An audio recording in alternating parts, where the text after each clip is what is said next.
something right about that, a perfect fourth and fifth, an octave, but something ain't kosher here. There's a difference, and that difference is already detected by 6 months of age without there being any musical instruction. That the temporal order of sound in music is more regulated, and this child recognizes it more readily than if it is syncopated. And the same right-left ear advantage for language and music that we have as adults is present in 6 months old. And this diagram just shows, on the left, a perfect fourth, on the right, the perfect fifth, and in the middle, the tritone that doesn't make any musical sense. I want you now to think in your mind of a song. It could be Happy Birthday, it could be White Christmas. Think of a song that you know. Then look at this slide. This slide shows you what your brain is doing as you recreate in your mind a musical tune. And it's on the right side of the brain. We're looking at top is the front part of the brain, bottom the bottom, left is left, right is right. And in the right side of the nervous system, in the front, in the temporal lobe, on the inside part of the brain, all three areas are being activated when you imagine a tune. Now there are some people who say they can't recognize melodies. They're telling the truth. They may not be very frequent, but tone deafness does occur. In science, they're referred to as congenital amusics. These bar graphs show that between them and the general population to environmental sounds, like traffic sounds, or lyrics, as someone is doing lyrics to a song as words, they are no different. But when exposed to tunes, they cannot discriminate tunes anywhere near what the general population does. It is the way they are wired. It is a trait that they are born with.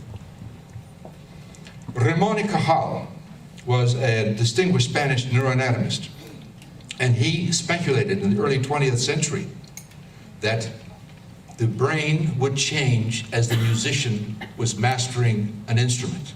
And here he gives the example of a pianist.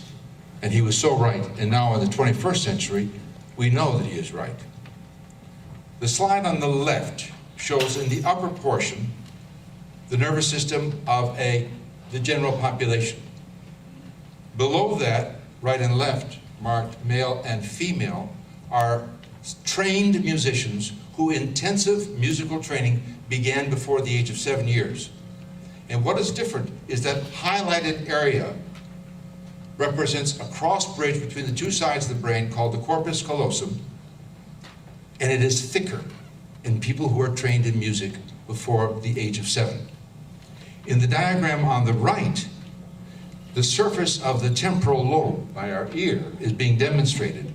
And for the musicians, the left temporal lobe especially is larger in these trained musicians than in the general population. Music changes the brain. And here, remember we talked about the organization of the musical staff, and here it is larger in that left temporal area among musicians versus those of us in the general population. Some people are drawn to a specific instrument, and some of the instrumentalists and vocalists that we hear tonight, they may have been pre-programmed to have a predilection to the instrument they selected. People who are so-called fundamental pitch listeners are drawn to drums, guitar, piano, trumpet, or flute. And those that are spectral pitch listeners, bassoon, saxophone, French horn, cello, voice. And Dr. Hong is going to show us how voice and a stringed instrument, violin, can be combined in the same musical gifted individual. And there is a difference on which side of the brain these tunes, these tones are represented. What happens when a function that would normally be in the nervous system is lost or doesn't occur? These are examples of two famous individuals, Ray Charles, Little Stevie Wonder, and Art Tatum is another one we could use from jazz music. Blind either early at life or at birth. The brain then expands the region for the representation for audition, sound, and potentially for music. In addition, in those accidents of nature in which an individual's nervous system is from birth quite different. Here, Rex Lewis Clack, the cover of the book his mother wrote about him, born blind at birth, has many developmental learning issues, but is a genius at the piano keyboard. On the right, Derek Paravicini in England, who was born 3 months early, 1.5 pounds of birth weight, cannot give you his age or the date, but can play anything on the music, on the piano. We have on DVD, for your interest, if you're interested in intermission or at the end of the program, that 15-minute segment from 60 Minutes about this gifted, unusual young man who can play anything he has ever heard. These are just images that show the brain of the musician is different than those of us who are not. The top row, all that red stuff, shows the activity of the non-musician trying to deal with the sequencing of musical sounds. The trained musician doesn't need to use as much of his brain. It's far more efficient. Same is true when they are doing melodic discrimination. Non-musicians versus musicians. Much more efficient in the musician's brain. Or here, a spectral temporal processing kind of task. And all of it done on the left for the trained musician, right and left in the non-musician. We give a trained musician the task. Distinguish if there are errors in harmony, melody, rhythm. In all three, the arrow points to a region of the brain that is active. But in all three, the rest of the brain has a different response. So different parts of our brains are going to be activated as we listen to our colleagues perform this evening. And this just shows that in the non-musician, you're more apt to have one side, the right side of the brain active, whereas the musician will be active on both. Now, does it make a difference when we're listening to a pianist and he does a chromatic as opposed to doing a tune?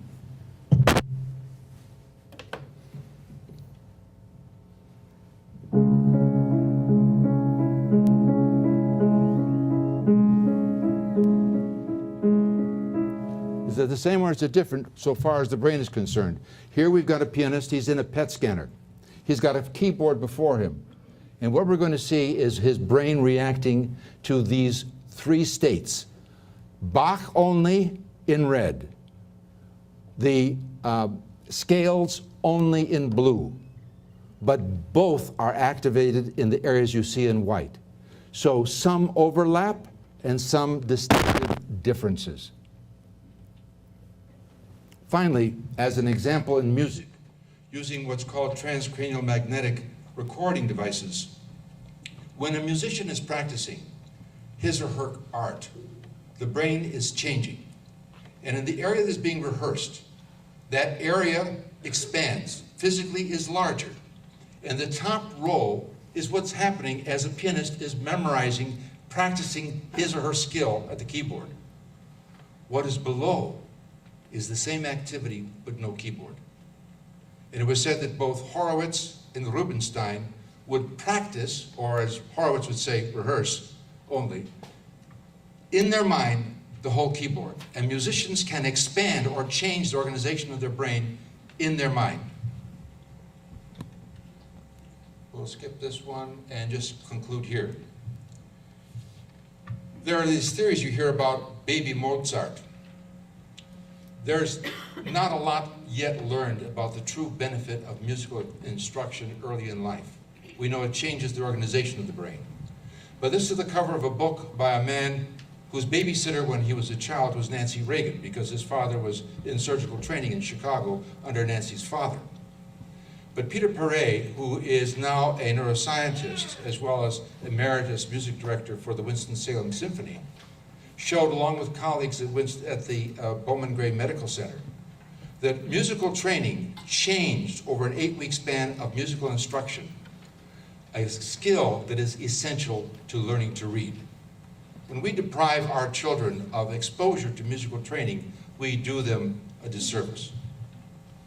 And let me conclude by thanking our colleagues here at Steinway This was taken with Kyle Pagano, who truly is a genius and professor of piano at Arizona State University, and one of the events that was held here by Steinway. Thank you very much, and Janet, thank you for all that you have done to make this evening possible. Enjoy the night.